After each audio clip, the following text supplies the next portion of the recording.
Hola, muy buenos días. Yo los invito por favor a que vayamos en nuestras Biblias a 2 de Timoteo, capítulo 3,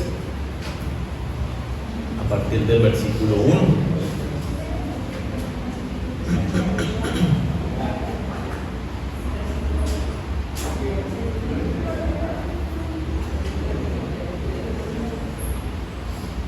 Dice: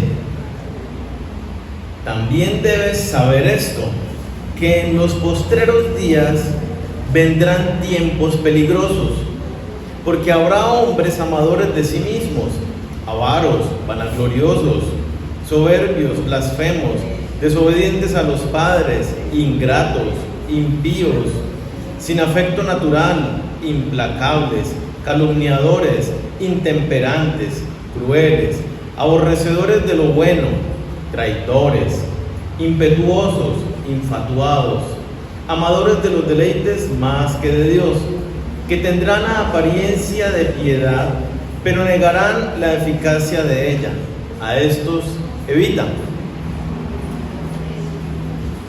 2 de Timoteo 3 es un pasaje bien especial, ¿no? Desde el 1, del 1 al 5 leímos. Nos habla de unos tiempos peligrosos, ¿no? Nos habla de cosas que debemos evitar, y nos da una cantidad, 18 palabritas que le vamos a poner cuidado ahora, de características, ¿no? Del corazón de las personas. La palabra de Dios siempre ha sido algo despreciable, ¿sí? Algo desagradable, algo inaceptable para todo aquel que quiere vivir una vida egocéntrica, ¿sí? Tanto para aquellos que no creen en Jesucristo, como para aquellos que dicen que han puesto su fe en Jesús. Vivimos en unos tiempos de confusión. Definitivamente el mundo como lo vemos hoy en día, la situación de la sociedad, la misma manera como se vive el cristianismo hoy en día, hay una decadencia moral en toda la sociedad. Se aceptan cosas, incluyendo los cristianos. Hemos empezado desde hace mucho tiempo atrás a aceptar valores, cosas como si fueran de parte de Dios, pero que a la luz de las Escrituras claramente no son de parte de Dios, inclusive son contrarias a la verdad de Dios. En muchos lugares, a esta misma hora seguramente, por ejemplo aquí en nuestra latitud, se están predicando mensajes en las respectivas iglesias, y es una realidad que nosotros vivimos, y es que lamentablemente muchos de esos mensajes son cuidadosamente seleccionados de la Biblia para extraer una semana tras semana, semana tras semana, solo aquellos mensajes que agraden al corazón de los hombres. Yo escucho a siervos de Dios temerosos de predicar todo el consejo de la Biblia. Se centran solamente en predicar aquello que le gusta a la audiencia, porque tienen el temor de que la gente no le guste el mensaje confrontador de la palabra, la gente se vaya de la iglesia y se quede sin recibir su sustento. Es una realidad que viven la mayoría de los siervos del Señor. Esa presión de ¿qué le enseño? Y por esto es muy fuerte, no les va a gustar. Eso es lo que se vive hoy en día en medio de las iglesias. Cuando hablo aquí de estas características, que vendrán hombres amadores de sí mismos y todo eso, nosotros leemos esto y decimos, uy, sí, tal cual el mundo que vivimos es así. Pero el contexto y el pasaje no están hablando de la gente del mundo, no está hablando de los incrédulos. Cuando dice tiempos peligrosos en los cuales habrá hombres y los describe, habla de los miembros de la iglesia. Al interior de las iglesias va a haber hombres y mujeres con estas características. Y por eso nos dice, son tiempos peligrosos. Tengan cuidado, eviten esa clase de conductas, eviten esas personas. Más adelante en el capítulo 4, Pablo inclusive dice que habrá gente que no va a sufrir la sana doctrina, y es justamente lo que estamos viendo ahora. La gente en la iglesia no va a sufrir la sana doctrina, sino que tendrán comezón de oír. No me gustó lo que dijo el pastor, ¿sí? Y es una realidad. ¿Por qué? Y prefieren irse, como dice el pasaje, se amontonarán maestros conforme a sus propias concupiscencias. Hay cualquier cantidad de llamados pastores que no enseñan el consejo de la Biblia, sino que enseñan a la audiencia lo que la audiencia, lo que los miembros de la iglesia quieren escuchar. De falsos maestros no vamos a hablar hoy, pero salió la noticia en estos días, ya se me olvidó, una red de pastores, creo que hablaba de 50,000 pastores en Brasil, que eran unos estafadores. No sé cuántos miles, millones de personas estafadas en medio de estas iglesias. Fue una red. Se reunieron unas personas y dijeron, vamos a armar, esto es un negocio. Simplemente se pararon a predicar con un mensaje muy atractivo, unos lugares locales, y la gente llegó y, mejor dicho, hicieron y deshicieron. Capturaron esa red y desmantelaron allí en Brasil. De esto hay cualquier cantidad en todos lados, famosos y desconocidos, ¿sí? Dice el pasaje, empieza versículo 1, debes saber esto. Debemos saberlo, debemos conocerlo. En los postreros días, y quiero hacer una claridad, ¿cuáles son los postreros días? Algunas personas dicen, estos días porque ya Jesús está que vuelve, como lo cantamos hace un momento. Bueno, la realidad, a la luz de las Escrituras, es que los postreros días empezaron con la resurrección de Jesucristo, con la primera venida de Jesucristo. Ahí empezaron los postreros días. Encontramos palabras sinónimas como los últimos días o los postreros días. Hacen referencia a este periodo de la gracia en Jesucristo. No es que sea ya cuando Cristo ya va a llegar, porque no sabemos cuándo va a llegar, ¿sí? Los postreros días, desde la resurrección de Jesucristo hasta que Jesucristo vuelva, son los postreros días, son los últimos días. Así como decía Laura, estamos en los últimos días desde hace 2000 años, ¿no? Entonces tenemos que entender que para Dios un día es como 1000 años y 1000 años como un día. A nosotros se nos hace una eternidad, 80 años de vida. Uno dice, uy, caramba, ya he vivido todo eso, pero en realidad no es nada. Dice, vendrán tiempos, y también quiero hacer una claridad con cuando dice, en los últimos días vendrán tiempos. Ese vendrán tiempos no habla en un sentido cronológico, diciendo de que va a llegar el momento, a partir del año 2020 van a empezar estos tiempos. No, el sentido original del griego allí es, van a venir épocas, periodos. No necesariamente nos habla de un periodo que va a ir aumentando y empeorando cada día más. No es el sentido de la frase, aunque sabemos que sí va a suceder por otros pasajes, pero nos habla de que puede haber periodos muy pesados, como puede haber otros periodos un poco más llevaderos, ¿sí? En la era de la iglesia, lo que estamos viviendo ahora. Y dice, vendrán tiempos peligrosos. Y esta palabra peligrosos habla de ásperos, de salvajes, fieros, difíciles, inclusive dolorosos, dañinos, duros de tratar. Y la palabra describe entonces a una sociedad desprovista de virtud, en la que abundan los vicios. El peligro, pongámosle, para los cristianos de la primera época, o aún hoy en día cristianos en algunos lugares muy puntuales, es un peligro de vida, ¿cierto? Que mueren a causa de su fe, son asesinados a causa de su fe. Pero el contexto general del pasaje no habla de esa clase de peligro, habla de peligro en el sentido de que estamos viviendo una iglesia donde se han introducido una cantidad de creencias que damos y que hemos abrazado y que nos hemos apropiado de ellas, pero que a la luz de la Biblia no son bíblicas. Hay unas herejías que son fáciles de detectar. Si aquí llega alguien y les predica, bueno, Jesucristo en realidad no es Dios y no es el único camino. Jesucristo era un profeta. ¿Ustedes qué dicen? Hereje, falso profeta, falso maestro. No es cierto. La Biblia es muy clara cuando Jesucristo dice: yo soy Dios, soy el Hijo de Dios, siendo en forma de Dios, no estimó ser igual a Dios. Sí, hay cualquier cantidad de pasajes que nos dan total claridad al respecto. Pero hay otros muchos temas que se han ido metiendo en medio de la iglesia. Bueno, aún esas herejías tan claras, hay cientos de miles de personas que caen engañados en ellas, ¿sí? Siendo tan claras a la luz de las Escrituras. Ahora, mucho más, hay otras que tienen una apariencia de ser buenas. Y les pongo un ejemplo: el ecumenismo,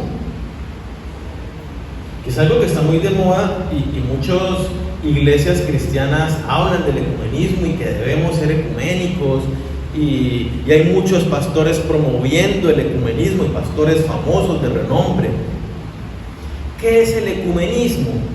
Busca una paz y armonía entre las diferentes profesiones de fe.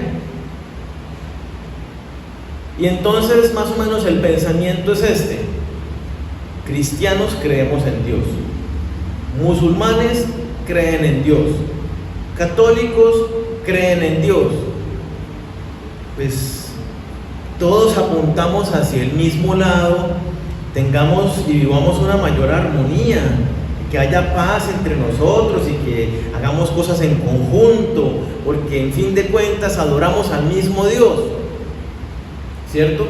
Eso es lo que promueve el ecumenismo. Y muchos cristianos dicen: lindo, armonía, paz, ¿no son acaso cosas que Dios nos enseña?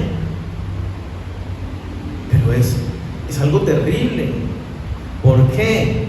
Porque es que nosotros no estamos promoviendo, Jesucristo no vino a promover ninguna religión. Y nosotros no predicamos una religión, predicamos a Jesucristo como el único camino para ir al Padre, la única provisión de Dios para la salvación de las personas. Y entonces, ¿cómo me voy yo a unir con alguien que predica algo diferente? ¿Cómo me uno a una iglesia que predica el camino de las obras y no el de la fe en Jesucristo? Claramente contradice lo que dicen las Escrituras. ¿Cómo me uno a una iglesia que declara que Jesucristo no es Dios, sino que fue un profeta? O sea, el ecumenismo no es bíblico. Jesucristo dijo: yo he venido a causar división. Y Jesucristo, ¿a quiénes les dio más duro en su época? A los religiosos de la época. Algunos querían como que reclutarlo, otros como que tenían celos, pero nada que ver. Porque es que Jesucristo no vino a promover una religión, ni a promover paz y amor en el mundo como por ahí se declara. Vino a hacer la prueba del amor de Dios al dar su vida en la cruz por nosotros. Y a que tengamos paz para con Dios al ser reconciliados con Él. Viviendo en Él recibimos su paz, no practicando una determinada religiosidad, por poner el ejemplo del ecumenismo. Y entonces hay muchas cosas así parecidas a esta que uno dice: pero es bonito, pero es agradable, pero es bueno, pero yo no me voy a enemistar con la gente. Y esto no es cuestión de hacernos enemigos, es cuestión de ¿qué cantábamos hace un momento? Que se apaguen las luces. ¿Cómo era que decían? Ven y toma tu lugar, dame un corazón que ame tu verdad, ¿cierto? Que ya no brille yo, sino que Jesucristo sea el que sea exaltado. Esa tiene que ser nuestra realidad. No brillo yo, no brilla una religión, Jesús es el que brilla. ¿Yo qué amo? ¿Mi propia verdad o la verdad de Dios plasmada en las Escrituras? ¿Sí? Entonces son tiempos peligrosos porque un cristiano muy bien intencionado que está con un corazón deseoso de buscar a Dios, prende el televisor y busca un canal cristiano para edificarse, o va a YouTube para buscar edificación cristiana y pone algún tema. Y es peligroso el tiempo, ¿por qué? Porque es altamente probable, las probabilidades son mucho mayores de que el mensaje que escuche no sea un mensaje sano. Es tanto la mentira que hay hoy en día dentro del mundo cristiano. Por eso la advertencia, son tiempos peligrosos, que hemos aceptado un cristianismo donde, ¿qué le dice Jesús al joven rico? Que era muy piadoso: ve y vende todo lo que tienes, dalo a los pobres, y ahí sí ven y siguen. ¿Sí? Ese es Jesús frente al dinero. ¿Qué dice Jesús frente al dinero? No amen al mundo, no amen las riquezas, no busquen hacer tesoros en las cosas de acá. Los que no creen en Dios, los que no conocen en Dios, Mateo 6, 27, 28, 29, 30, 31, buscan todas esas cosas del mundo, pero ustedes no. Eso es lo que dice Jesucristo. Pero nosotros ahora en la iglesia hemos abrazado y aceptado a un Jesucristo que ama el dinero. Y predicadores de renombre que tienen 1 y 2 jets dicen, se atreven a decir cosas como estas: Jesús no ha regresado porque sus ofrendas son muy bajas. Tiene un jet, va para 2, ya creo que ya lo compró. Jesucristo no ha regresado porque no se ha completado el recurso necesario para que, no sé, el transbordador desde el cielo a la tierra debe ser muy costoso, ¿sí? Pero esto lo encontramos en iglesias que tienen millones de seguidores y que la gente dice, fulanito de tal, wow. Entonces, en muchos mensajes de eso se predican mensajes, como nos advierte el pasaje que estamos estudiando, mensajes egocéntricos, que yo salgo de la iglesia y ¿cómo me siento? De victoria en victoria voy a triunfar y Dios me prometió que me va a dar esto, y salimos empoderados, ¿cierto? Y ciertamente hay mensajes de la palabra de Dios que son así de lindos. Vengan a mí los que están trabajados y cargados, que yo les voy a dar descanso. Hay mensajes de Dios que son muy bonitos. Yo estaba orando esta semana justamente por los temas de este mes, y el Señor me trajo a esto y dije, bueno, es un tema bonito. Me puse a leerlo y a estudiarlo y dije, más palo. Dije, pero bueno, Señor, eres tú el que dispone. Pero la mayoría de los mensajes que se predican en las iglesias son centrados en el hombre, en el ego. Y entonces vamos allá al versículo 2, dice, porque habrá hombres amadores de sí mismos, egoístas, y sigue describiendo, ¿no? ¿Qué les invito a que hagamos en esta mañana? A que tengamos una mirada autocrítica. Yo sé que hay cosas que yo predico que son difíciles de aceptar. No tengo temor de predicar el mensaje completo de la palabra de Dios, y eso es lo que hago. Pero sé que hay cosas que yo digo que son un puño al hígado, al estómago, en cuanto a lo que quisiéramos, pero son las verdades de la Biblia y mi responsabilidad es enseñarlas tal cual son. Y entonces el llamado es que en esta mañana tengamos una mirada introspectiva, que nos miremos y digamos, bueno, caramba, en mí se está manifestando algo de las características de los hombres dentro de la iglesia de los últimos días, ¿cierto? En este periodo. Entonces debo hacer algo al respecto, ¿sí? Amadores de sí mismos. Este es el más general de los acá mencionados, es la base, es el orgullo, es el papá, la mamá de casi todos los que vamos a ver. Y la palabra amadores, ¿cierto? Es una palabra muy linda. ¿El amor es malo? El amor siempre es bueno. Pero, ¿en dónde recae el amor? Ahí es donde puede estar el problema. Y entonces el pasaje nos dice que el problema raíz de estos hombres es que se aman a sí mismos. Y alguno podrá decir, ¿qué tiene de malo amarme a mí mismo? No dice la Biblia, ama a tu prójimo como a ti mismo. Yo tengo que quererme, ¿cierto? Tengo que valorarme. Tengo que buscar lo mejor para mí, cuidarme. Y si alguno estaba pensando eso, o mientras yo lo digo, dice, sí. Así se manifiesta justamente ese amor a sí mismo. ¿Qué ha pasado? La iglesia en el último siglo, aproximadamente, antes de eso era incuestionable que dentro de la iglesia se viera como algo bueno, pero hoy en día el humanismo que empezó en el siglo anterior, o sea, 19, metió todas estas cosas, ¿no?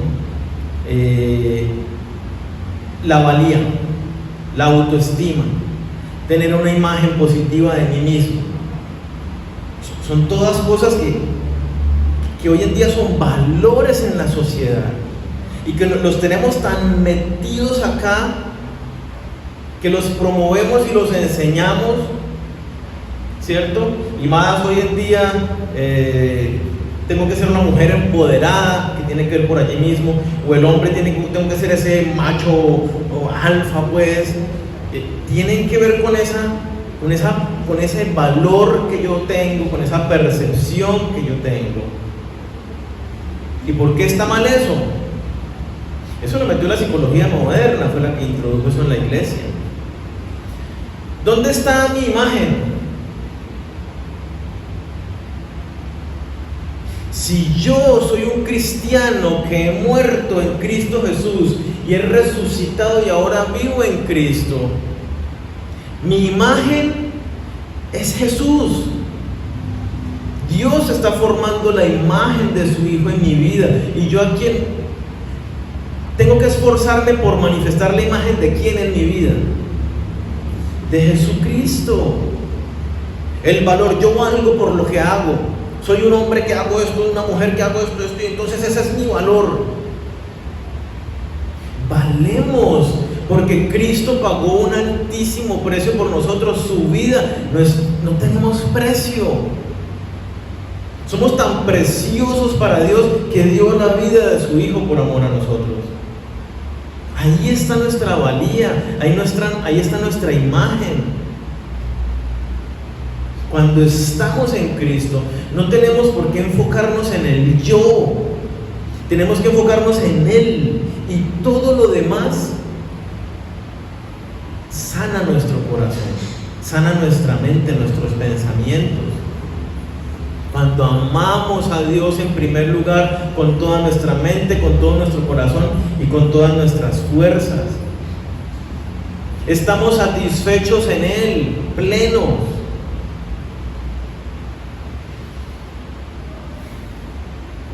Entonces, estamos contentos amándonos a nosotros mismos, buscando simplemente lo que es mejor para nosotros.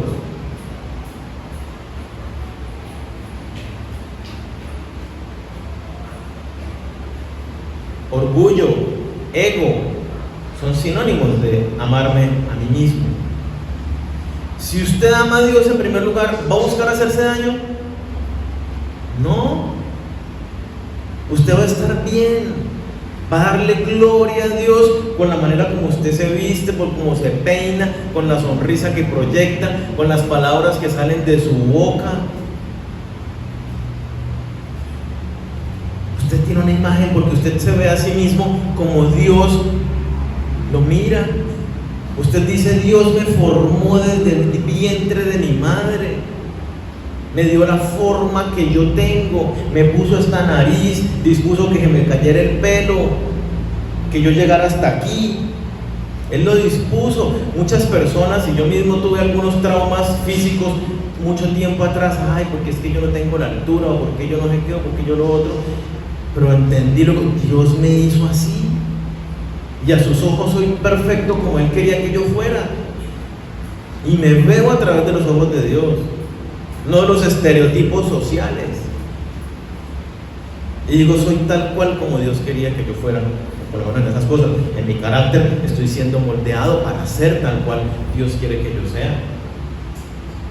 ¿Cómo puedo estar muerto al pecado y vivir para Cristo si todavía busco lo mío propio? Mis propios planes, mis propios caminos, seguir mis gustos y mis inclinaciones. ¿Cómo puedo yo decir entonces que estoy muerto? Como lo dice la palabra, si en Cristo morimos. Muchas veces ese es el problema, ¿no? Por eso Jesucristo dice, si alguno quiere venir en pos de mí, niéguese a sí mismo, tome su cruz cada día y sígame. Porque todos los días revivimos y todos los días hay cosas de nuestra naturaleza que quieren irse por aquí y por allá. Y tenemos que todos los días recordar que estamos muertos. No busco lo mío, sino lo del Señor. A veces no entendemos la frase todo para la gloria de Dios. No vivo yo, sino que ahora vive Cristo en mí. No vivo en la carne, sino en la fe. Todas esas frases apuntan exactamente a eso, de modo que si alguno está en Cristo, nueva criatura es que ahora vivimos para el Señor. Nos cuesta porque ¿qué tan difícil es acomodarse?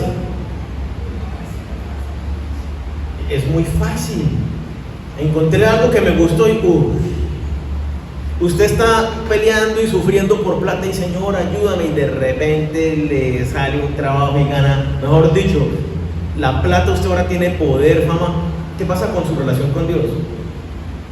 Porque es que usted antes no tenía comodidades y le costaba trabajo, pero ahora tiene muchas comodidades. Amor a mí mismo, es muy fácil. Avaros.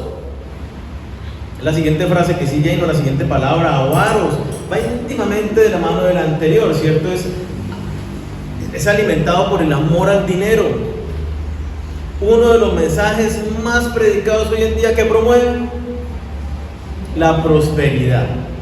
Y el mensaje de la prosperidad no es solamente la prosperidad financiera, ¿cierto? Material, sino también está que promueven el bienestar en salud, en emociones, en una cantidad de cosas. Y entonces pacta. Para que tu hijo salga de las drogas, haz un pacto con Dios.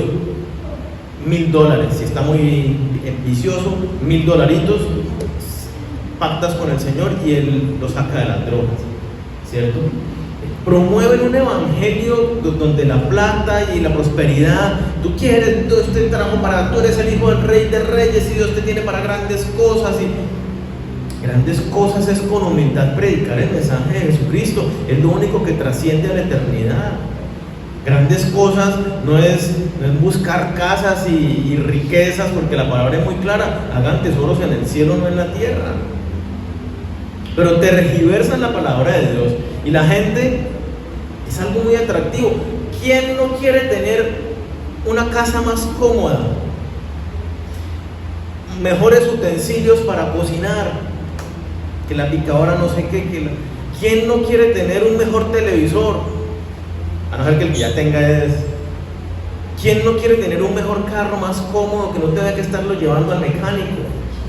O sea, es muy fácil decir siempre queremos algo mejor en lo material. Usted come bien, arroz, lentejas, plátano, qué sé yo, pero usted tiene más plata, ¿no le gustaría comer más carne, más pollo, pescado? Y si está comiendo todo eso en su casa y no sale a restaurantes, y si tiene más plata, ¿no le gustaría entonces salir a restaurantes y comer de esos chefs tan espectaculares? O sea, siempre queremos más. ¿Cómo sé yo si amo al dinero? Porque uno dice, no, yo sí tengo dinero, pero no lo amo. ¿Cómo sé si amo al dinero? Vamos a 1 Timoteo 6, versículos 8 al 10.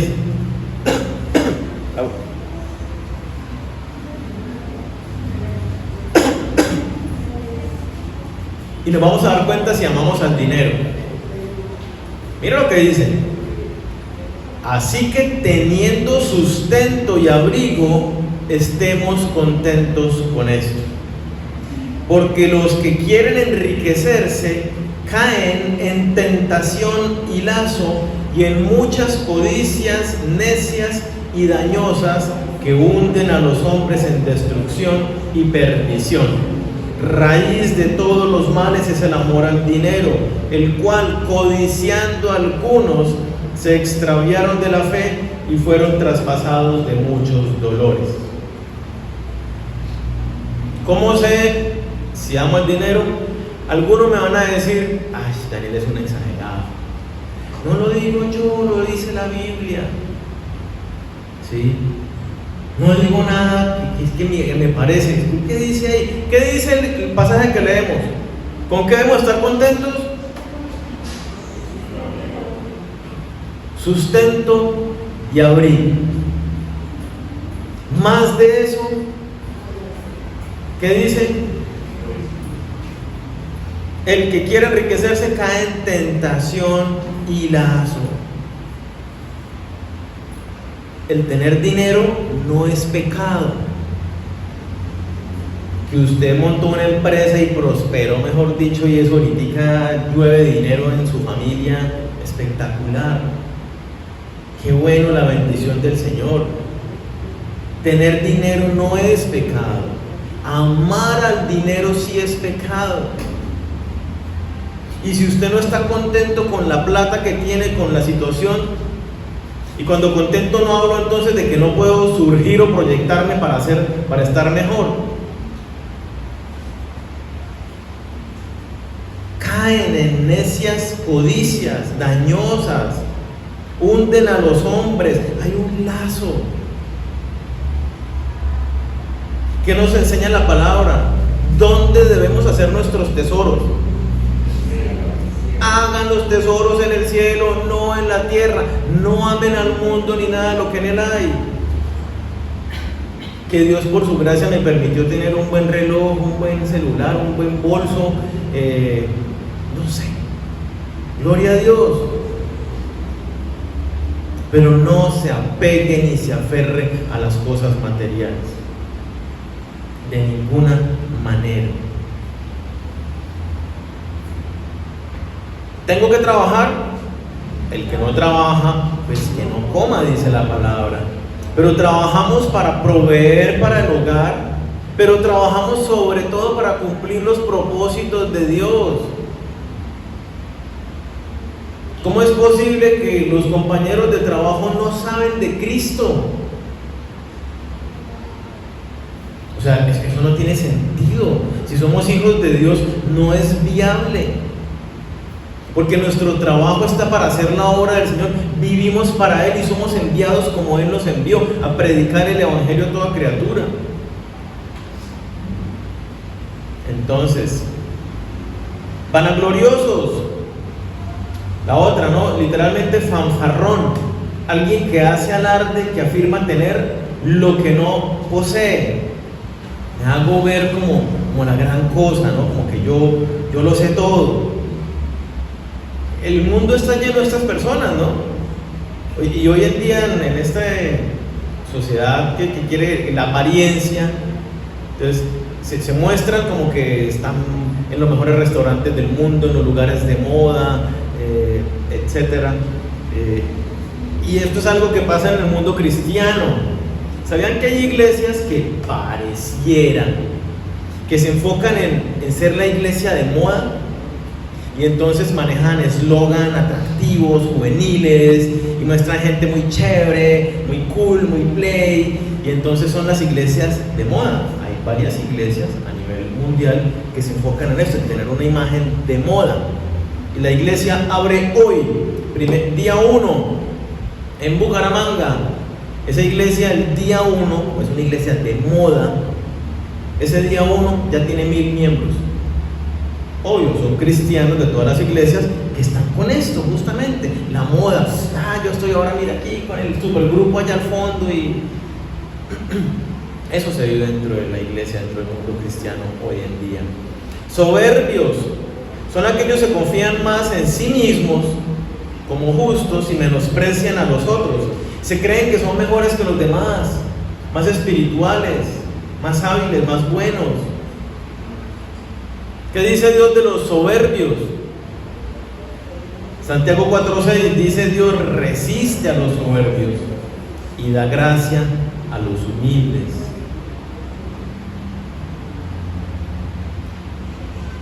Necesitamos humildad para, cuando somos confrontados por la palabra de Dios, decir, reconocer y decir: estoy fallando en eso.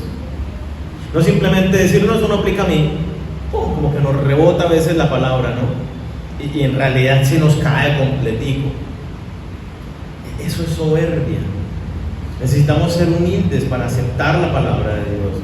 Necesitamos humildad para decir: estoy amando más el dinero, me estoy amando a mí mismo, estoy queriendo vivir una vida egocéntrica, proyecto mis planes, digo: Señor, bendice mis planes, y no me sujeto a preguntarle a Él cuáles son sus planes. Voy tomando mis decisiones basadas en lo que a mí me gusta y no en lo que Dios me dice. Blasfemos es la palabra que el que habla mal, el que es soberbio, el que es egocéntrico. ¿Qué pasa? Pues en algún momento eso resalta con menosprecio hacia las demás personas, denigrándolas, hablando mal de ellas. Desobedientes a los padres. Es raro encontrar hijos desobedientes, y no hablo de los chiquiticos, hablo de ya los... Casi no se ven, ¿no? Menos en la iglesia, eso no existe. Justamente los hijos son fruto de lo que estamos hablando, de una sociedad, de una iglesia que ha enseñado un mensaje centrado en el yo. Entonces los niños, adolescentes, jóvenes, si quieren hacer lo que a mí me parece, lo que a mí me gusta, soy centrado en mis anhelos, en mis deseos, en mis gustos. Pero es que la Biblia dice esto y esto y esto. Pero es que déjame experimentar, ¿cierto? Desobedientes de los padres, una cultura centrada en el ego, por un lado. Por otro lado, la misma bola de nieve que venimos hablando. Pues ¿qué pasa si los papás están centrados, por ejemplo, en sí mismos y en el dinero?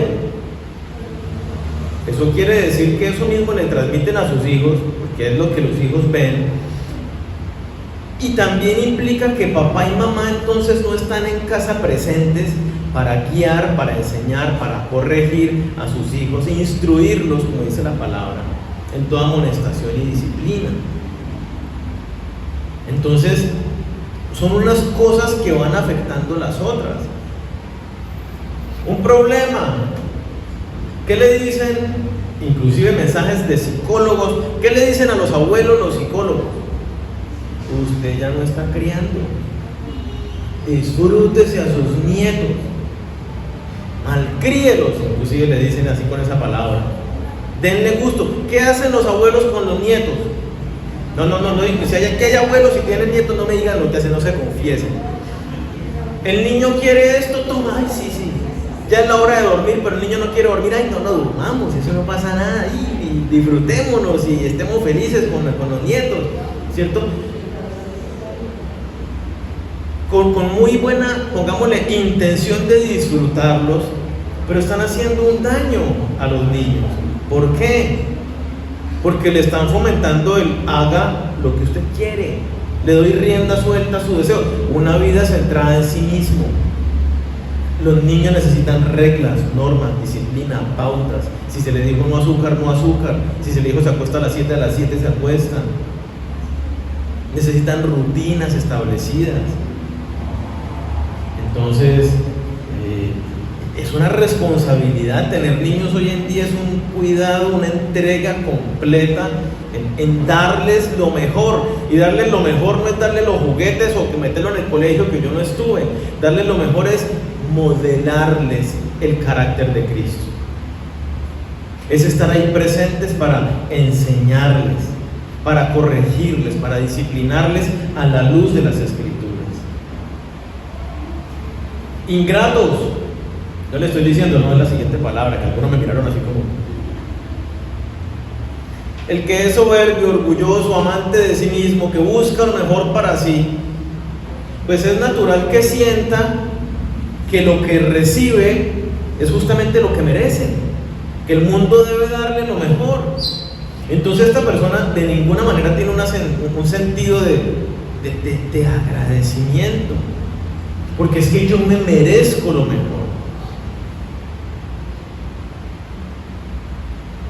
Si yo me siento y me veo tan gran cosa y estoy centrado en mí mismo, cuando alguien me da, es más, pienso que es obligación de todos tratarme como si yo fuera de la realeza.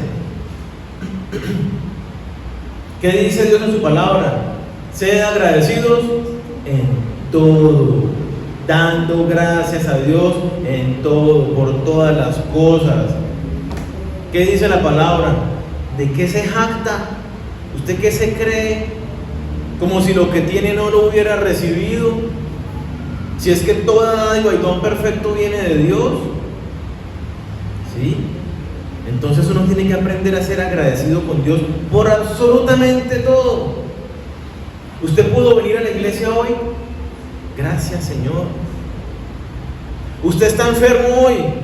Gracias por la salud que tengo, que no es tan mala. Pude venir a la iglesia, ¿cierto? Porque a veces nos quejamos, ay, qué salud tan terrible. Pero gracias al Señor nos podemos movilizar y tenemos la fortaleza de Él para, con la dolencia, hacer cosas. Gracias por los alimentos, cosas que damos tan por sentado, y todo es un regalo de Dios. No nos merecemos nada bueno por lo menos. Impíos, referencia, aunque algunas versiones lo traducen como que les falta religión, ¿cierto? Falta de piedad, falta de religión. Esa impiedad hace más bien referencia a una indecencia grosera, o sea, no tiene que ver con que le falta religión. Es el proveer para las pasiones de la carne, dando rienda suelta sin importar la conducta. ¿Yo qué quiero? Tener relaciones con mi novia. Pues no importa, tengo relaciones con mi novia y ya. Sí, no me importa lo que tenga que hacer, pero necesito darle rienda suelta a mi conducta, a mi anhelo, a mi deseo. Eso es lo que habla de impiedad, ir en contra de la palabra de Dios, digamos. Versículo 3. Sin afecto natural.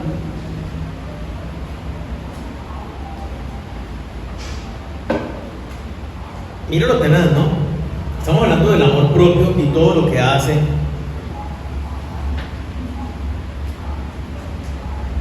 El que tiene esta inclinación por sí mismo, por amarse a sí mismo, dice, no tiene afecto natural.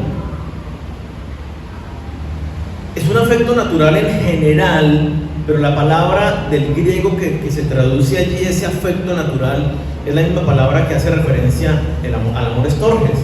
Es el amor entre padres e hijos. Y entonces ese amor natural, ¿cuál es el amor más natural que hay? El de padres a hijos, ¿cierto? Justamente es como que ya se hablaba con un papá que lleva un par de meses con el hijo, ahí me crucé en el ascensor y me dice, es un amor increíble, ¿no? Es otra clase de amor muy especial. No sabía ni cómo ponerlo en palabras, el amor que está experimentando por su hijo. Pero entonces aquí cuando nos dice sin afecto natural, no sé si ustedes han visto noticias. La mamá se fue de rumba y dejó a sus hijos, dos chiquiticos de 3 y 4 años en la casa solos. ¿Por qué? Porque se fue de rumba. ¿Qué estaba buscando esa mamá? Que es una mamá soltera en este caso. Lo suyo propio, su disfrute con sus amigos, la rumba, y los niños pues pasan a un segundo plano, o tercero, o cuarto, quién sabe. Sin afecto natural, hace referencia a esa conducta de, como me amo más a mí mismo, entonces prefiero tener esa comodidad. Y entonces no me importa qué pueda sucederle a mi pareja, o a mis hijos, o a mis padres, porque yo aquí estoy cómodo con esto, porque no me gusta hacer eso, porque no quiero dar la milla extra para que ellos estén bien. Eso implica el no tener afecto natural. Y es que el amor se va cauterizando justamente porque me ama a mí mismo. Como un día enseñó súper equivocadamente Jesús Adrián Romero, el pasaje del amor a Dios, ¿no? Él dijo al contrario: usted primero tiene que amarse a sí mismo. Si usted no se ama a sí mismo, no puede amar al prójimo. Y si usted no ama al prójimo, al que ve, tampoco puede amar a Dios. Él invirtió el orden y lo enseñó de esta manera, totalmente antibíblico. El pasaje es muy claro: amo a Dios primero, porque cuando yo experimento el amor de Dios, entonces puedo amar al prójimo.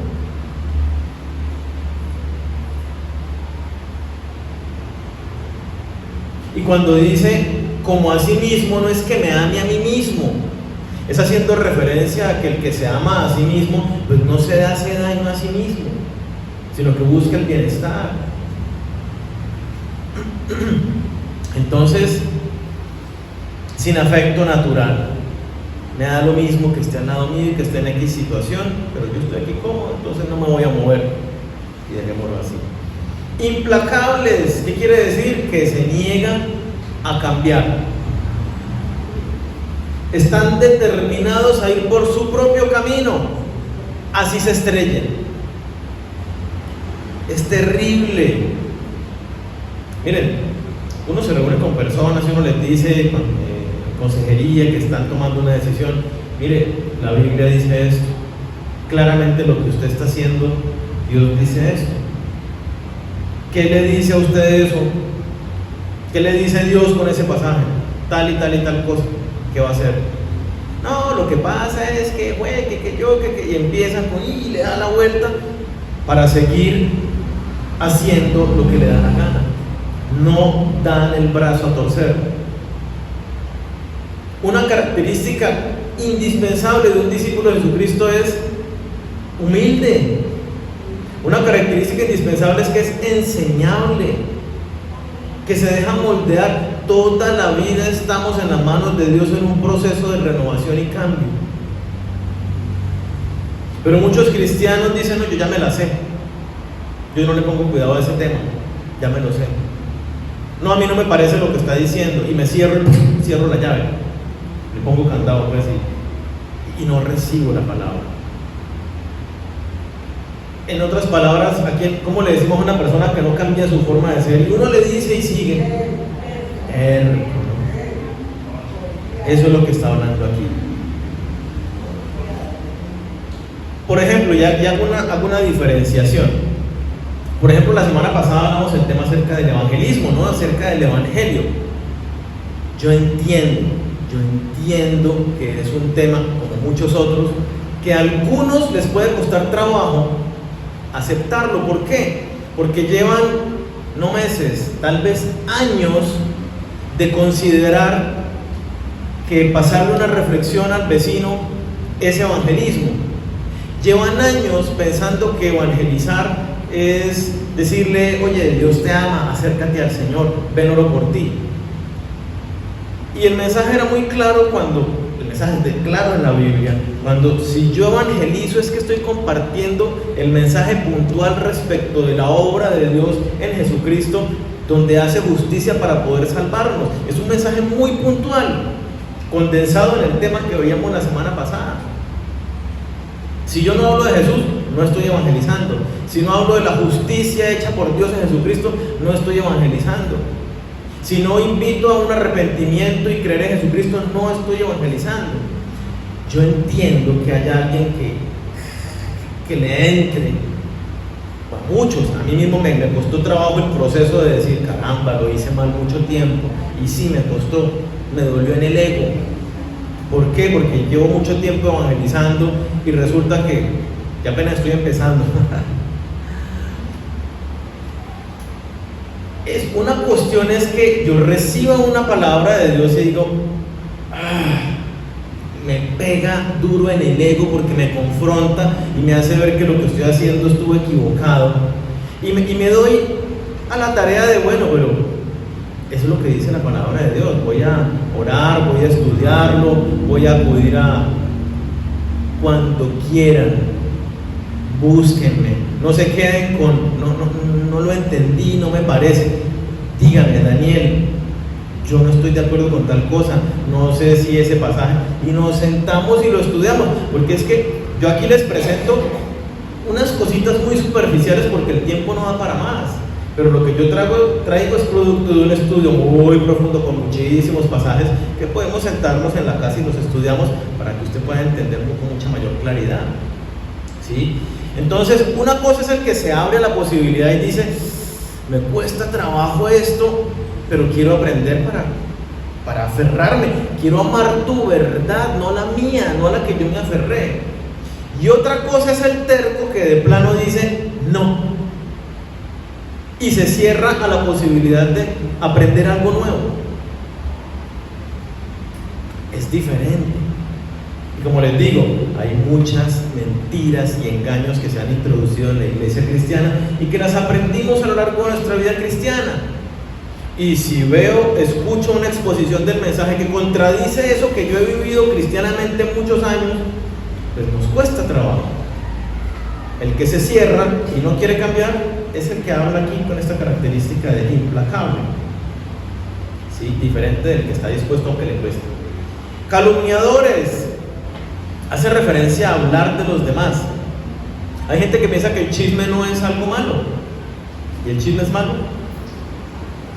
El chisme, en el menor de los casos, es dañino. En el menor de los casos, es pecado. En el menor de los casos, es cruel porque estoy hablando y haciendo quedar mal a otra persona. Además, les complemento, la palabra que se traduce ahí como calumniadores es el griego diabolos. ¿Les suena? Es la misma palabra que se traduce en más de 30 versículos en el Nuevo Testamento para hablar puntual y específicamente de Satanás, del diablo. Es la misma palabra, la misma. Entonces, imagínense, calumniar, hablar de otra persona es hacer la obra que hace Satanás. Así de malo es. Intemperantes, que no tienen dominio, ¿no? Aunque conocen las verdades de Dios, saben qué es lo que deben hacer. ¿Qué hacen? Igual hacen lo que quieren. No intemperantes, no se dominan.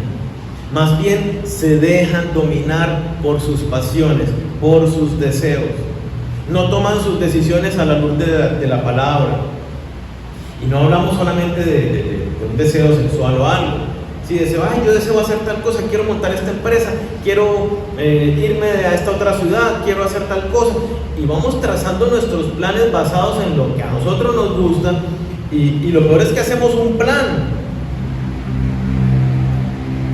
pero no incluimos a Dios. Es más, mire que la misma manera como lo acabé de expresar está mal dicho. Es que yo no tengo por qué hacer planes e incluir a Dios en ellos.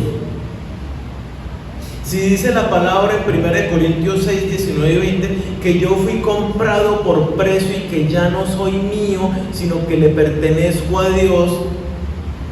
Y si dice la palabra que ya no vivo yo, sino que Cristo vive en mí, entonces mi vida, ¿cuáles planes vivo yo?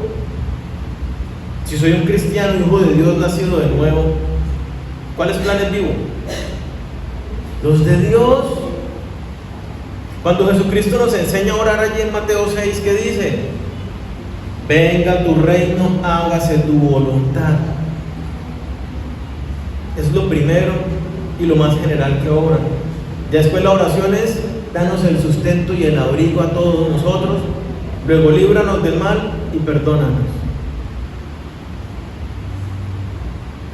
¿Dónde están todas las peticiones egoístas, egocéntricas que hacemos hoy en día en las iglesias? Jesucristo no enseñó a orar ninguna oración egocéntrica. Y que si usted va a pedir por pan, pida por el pan de su hermano también, por todos los hermanos de la iglesia. Va a pedir por abrigo, pida por el abrigo de los hermanos de la iglesia.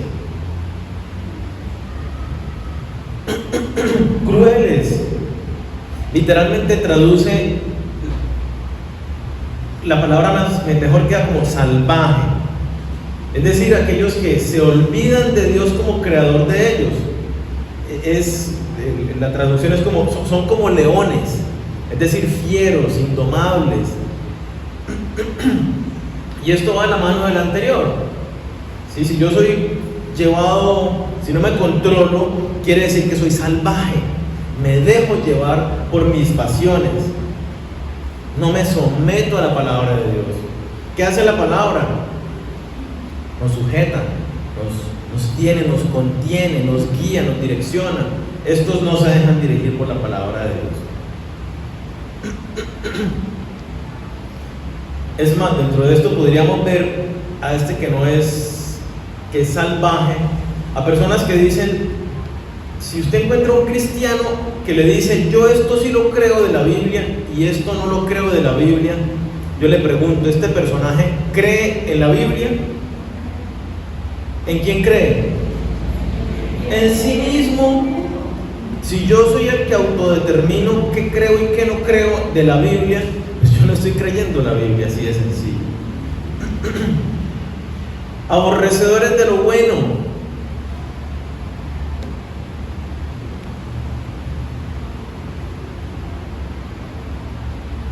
¿Cómo estamos hoy? La gente que dice, llaman a lo bueno malo y a lo malo bueno. Génesis, Dios creó al hombre y a la mujer y dijo que era bueno. Yo predico hoy eso, y ¿cómo me llamaría la sociedad? Que estoy propagando un mensaje de odio, que eso es algo malo. Inclusive habría algunos que se atreverían a decirme, biológicamente eso no es real, que ya no hay quienes se atreven a decir esa locura. Entonces, aborrecedores de lo bueno implica justamente eso. Yo ya no me creo la palabra de Dios, no me guío por lo que dice la palabra de Dios, sino que me guío basado en lo que a mí me parece. El ejemplo que hablaba de lo bueno, del dinero, no améis al mundo. Cuán difícil, dice Jesucristo, es que un rico entre en el reino de los cielos. Pero el rico en la iglesia, ¿qué dice? Esa palabra no es para mí. Eso no debe ser así, eso debe tener otra interpretación, ¿cierto? ¿Sí? El amor al dinero es la madre de todos los males. Bueno, pero es que yo no. El no creer que la palabra que nos está diciendo que eso es malo es justamente esa actitud de aborrecedores de lo bueno. Traidores, la palabra no necesita mayor explicación, es que el que se ama a sí mismo termina traicionando a los que lo rodean. Impetuosos, quiere decir que son precipitados, que no reflexionan, que se lanzan. Y todos estos van de lo mismo, van describiendo algunos diferentes aspectos. Este es el que se deja llevar por sus pasiones y no lo piensa. No tiene en cuenta a Dios, no ora, no sigue su verdad, sino simplemente se lanza. Yo quiero hacerme novio de esta persona. ¿Por qué hago novio de esta persona? Yo quiero tener relaciones con mi novia. Tengo relaciones con mi novia. Yo quiero hacer hijo. Y simplemente vamos haciéndolo porque lo deseamos. Infatuados, literalmente envueltos en humo, ¿cierto? Diríamos hinchado de orgullo, como que me creo la gran cosa, sé mucho, no necesito ser enseñado. Es más, yo tendría que estar enseñando a los demás con todo lo que yo sé.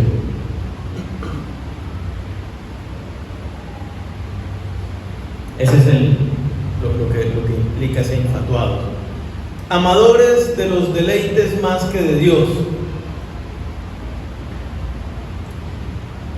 La palabra que se traduce allí como deleites es la misma palabra por la cual conocemos nosotros el hedonismo. Es la misma palabra, hedonismo. Amamos más los deleites que a Dios.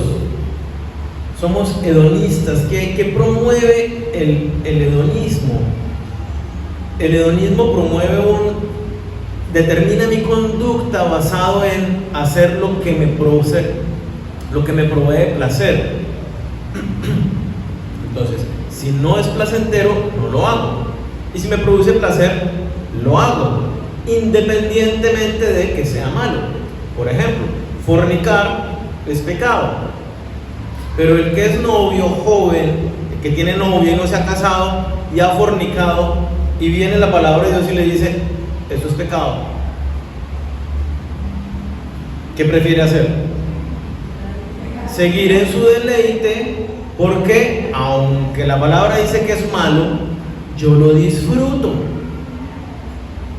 ¿Cómo algo que es tan bueno, tan puro, que nos da el milagro de la vida, puede ser algo malo? Sencillamente porque Dios lo dice. Es la palabra de Dios, es su verdad, es la verdad absoluta. Entonces, somos una sociedad, y estamos hablando de esta característica puntual, que empieza a amar más los deleites. Hacer devocional, pongámosle, si usted trabaja, tiene unos horarios complicados, hacer devocional, ¿qué implica? Usted se levanta a las 5, pues ahora tiene que levantarse a las 4, 4 y media para hacer devocional. Eso es deleite. Tal vez para algunos dirán, sí, qué rico levantarme a las 4 de la mañana, dormir 3 horas nada más. Pero para la mayoría de las personas dirán, es pesado, es difícil, cuesta. Y eso es lo que tenemos que hacer como hijos de Dios. Tenemos que hacer lo que Dios manda, aunque no nos guste. Y tenemos que dejar de hacer lo que Dios dice que tenemos que dejar de hacer, aunque nos guste y lo disfrutemos. Amadores de los deleites más que de Dios.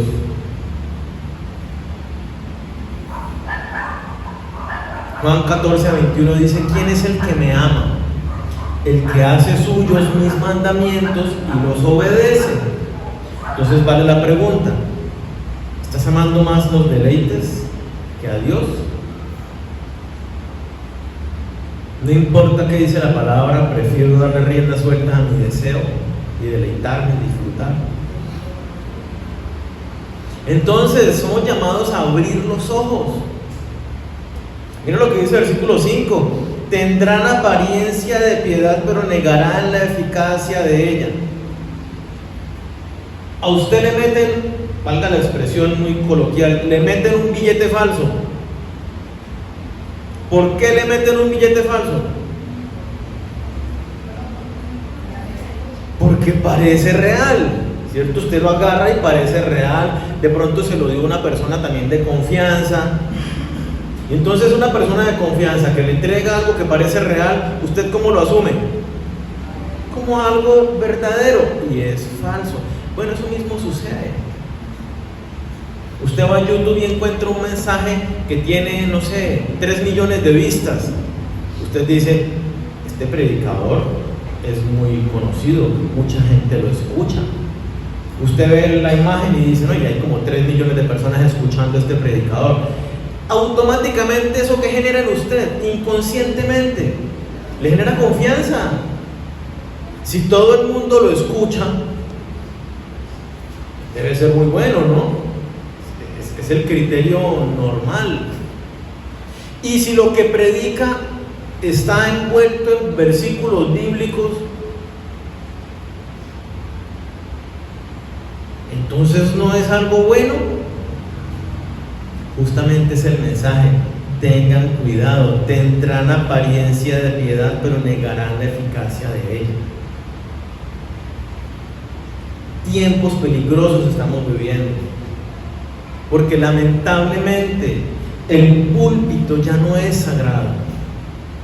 A los predicadores no les importa si predican o no la palabra de Dios. Les importa tener gente contenta a la gente y el bolsillo lleno. No hablo de todos, hay muchos que son que aman al Señor y lo hacen de verdad de corazón, pero los más reconocidos lamentablemente no lo son. Entonces, ¿cuál es nuestra responsabilidad? Miren, usted puede no estar de acuerdo con lo que yo predico, ¿sí? Pero entienda esto: yo los amo, Y mi responsabilidad primaria delante de Dios es predicar un mensaje no adulterado, es traer la palabra de Dios tal como Él la habla, en el sentido que Él la habla. Es advertirles para que ustedes tengan cuidado. Si alguno no está de acuerdo, les ruego que me busque y lo estudiamos a la luz de las Escrituras. Porque yo no estoy buscando sacar provecho de absolutamente nadie, sino el bienestar de cada uno. Entonces, tenemos que tener cuidado con todo. ¿Qué predicadores escucha usted? ¿Qué libros lee? Que los animo a que lean libros, ¿no? Pero ¿de quién? De pronto me escriben antes, me dicen, ¿qué me recomienda? De tal tema o algo, ¿cierto? Porque ¿de quién leemos? ¿Qué canciones escuchamos? Porque es que lamentablemente hoy los artistas cristianos son más artistas seculares con algunas creencias cristianas que realmente cantantes cristianos. El mismo Marcos Barrientos hace unas semanas atrás dijo: yo me arrepiento de lo que he hecho y cómo se ha convertido el negocio de la música. Marcos Barrientos, que uno dice es de los más, hay como el mundo, la sociedad ha salpicado en todos lados. Y entonces, ¿cuál es la advertencia? Vienen tiempos peligrosos. Dentro de la iglesia ustedes van a estar escuchando mensajes que los llevan a todo esto. Entonces, nos dice al final la última palabrita, ¿cuál es? A estos evita. ¿Qué tenemos que evitar nosotros? En primera instancia tenemos que evitar convertirnos en uno de ellos. Tenemos que evitar que no crezca en nosotros esta raíz de amor propio, sino humillarnos ante el Señor, morir todos los días, que Cristo viva en nosotros. Ya no vivo yo, sino que Cristo vive en mí. Le cantábamos: ven y toma tu lugar, que sea de verdad, que no sea puro discurso.